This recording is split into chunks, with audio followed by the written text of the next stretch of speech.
It is great seeing my next guest back in action. He's going to be taking on Gerald Meerschaert at UFC Fight Night. April 30th is Krzysztof Jotko joining me here on the program. Krzysztof, how are you, sir?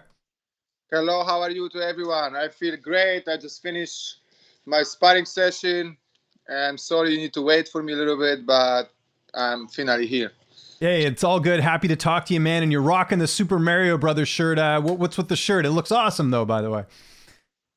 This is t-shirt of my coach, my boxing coach, Zbigniew Raubo, who looks like Super Mario. Okay, cool.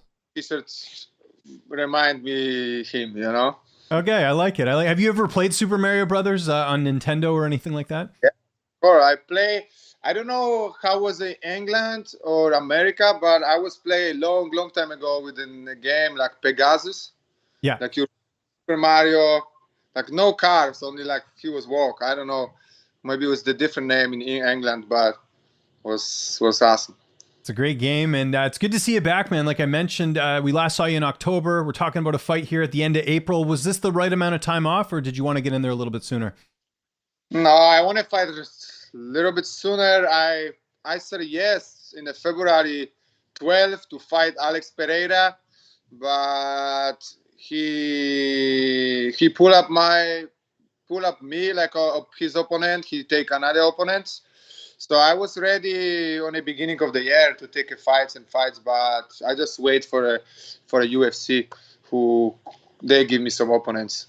Interesting. So was there a contract for Alex Pereira? Like, tell me about why that fight didn't come together, because we know he's fighting Sean Strickland now. Yes. So I was actually after like a New Year, and I was start to training in the beginning of the New Year. And my manager, Dan Lambert, sent me the message from Mick Maynard with a question if Jotko want to fight Alex Pereira February 12th. So I was not in good shape. To the fight was like 7 weeks. So after one day, I talked with my coaches, with Thiago Alves and like Conan Silverio and everybody, and they say, let's do it. This is the chance, and let's do it. Just take the fights. So I say yes. I send the answer to Mick Maynard, yes, I will fight him. And then a couple of days later, I get a message from UFC that he's hurt. He got injured, so we don't have a fight. And after 1 week, I see he have an opponent with the Bruno Silva, that's right. Yeah, okay, interesting. Yeah, so this looks like, for me, UFC give him like the good hands to the choose.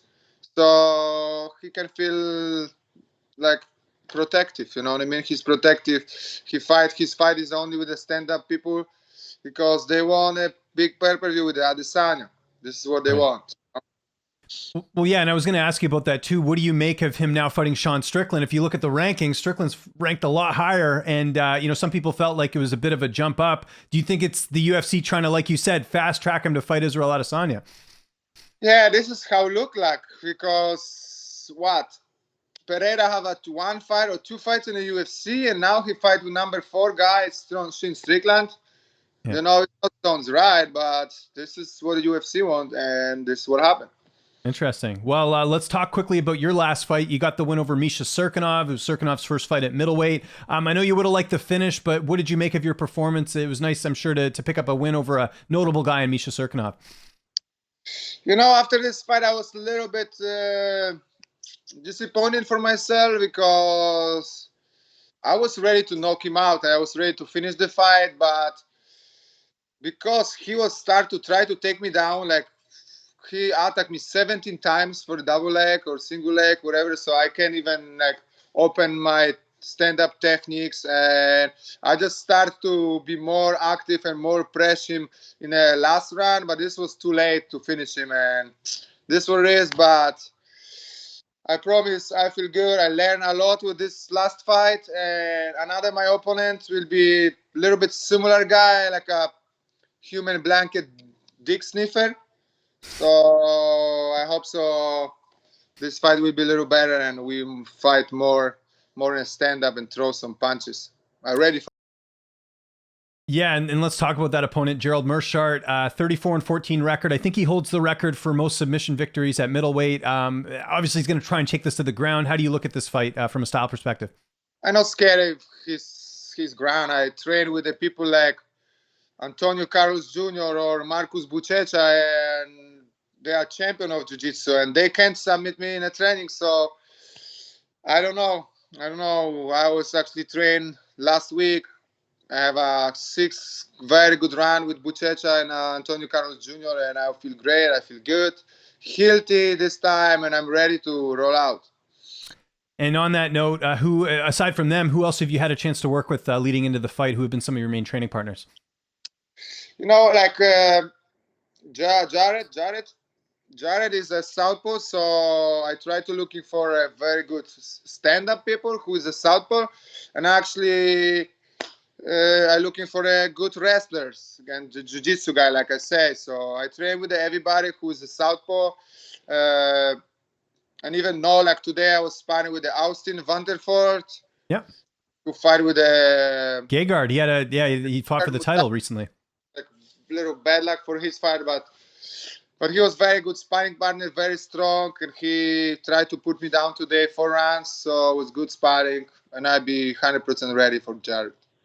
Let me ask you something about Austin. I've been interviewing Austin for years. He always seems like he's in a good mood. Have you ever seen him upset or angry? It doesn't seem like he's like that at all. He always seems like he's happy and in a good mood.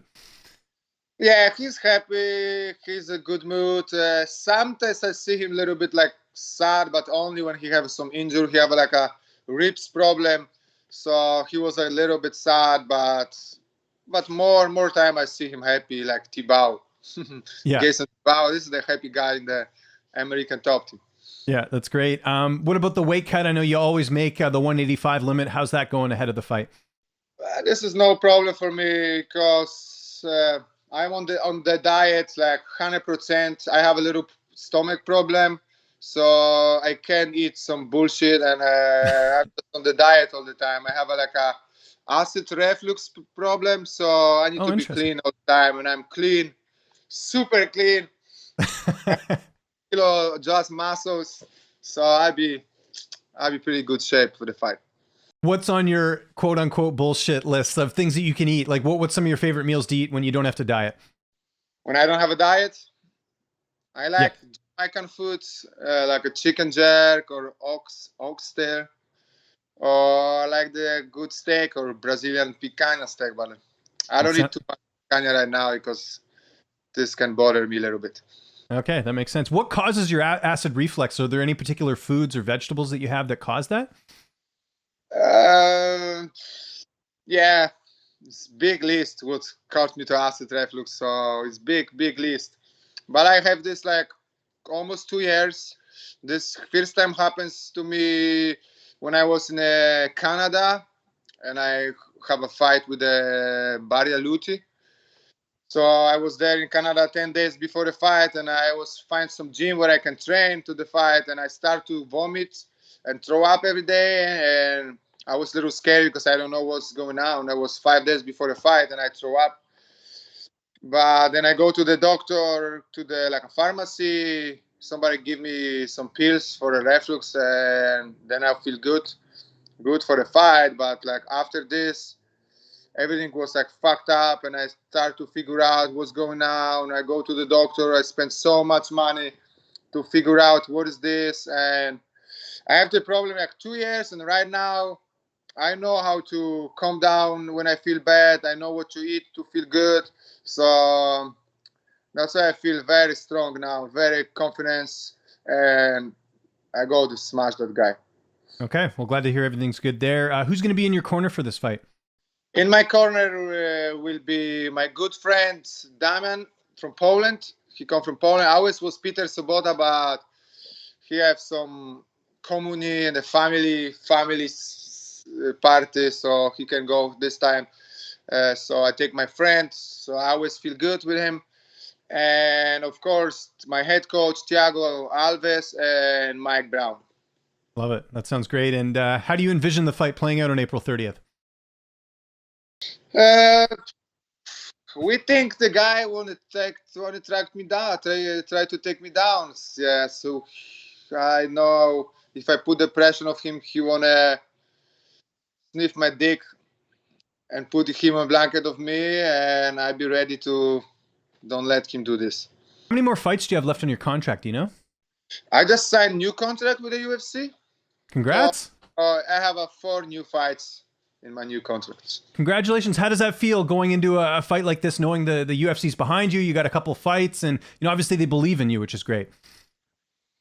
Like I tell you before, I was very bad moments in my career. I feel very horrible with my hilt, my stomach, my shoulders. Everything was like fall off.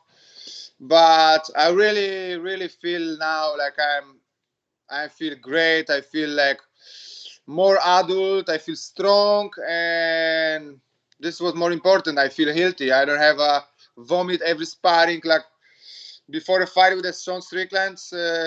Of course, this day he win with me. I can say something bad. Okay, he was a better fighter, but I wish I can fight him one more time. Because this day when we fight, I was feel horrible. My body was like skinny. I can't even eat all camp. I would vomit every sparring. So I was like disgusting shape for this fight, and he still can't knock me out. So I hope so in the future, before I'm retired, I can still fight him one more time. And speaking of him, I mean, he's been making a lot of headlines for some of the things he's been saying on social media. I know Jan Blachowicz, who I know is a fellow Pole, he kind of came after Strickland just about the Ukraine war and all that. What do you make of Strickland and what he's sort of been like online? It seems like he's ruffling a lot of feathers. Yeah, he talk a lot of shit. I think he want to be entertainment. But who cares what he say, you know what I mean? He says something about the war, and he never be in the war. So what the fuck you talking about, you know what I mean? We're Polish. We always was in the war, and we know how to feel to be in the war. So shut the fuck up if you never been there. So what you can say, you know what I mean, about this? And we're looking forward to this fight. It's a UFC Fight Night, April 30th. Krzysztof, thank you so much for the time, man. You always make time. I really appreciate it. If there's anyone you want to thank, any sponsors, any social media, I'll give you the last word.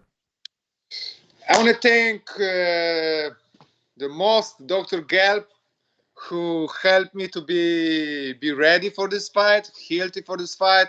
Of course, for my coaches and my sparring partners in all American top team gym, and I'm very, very, very hungry to step to the octagon again.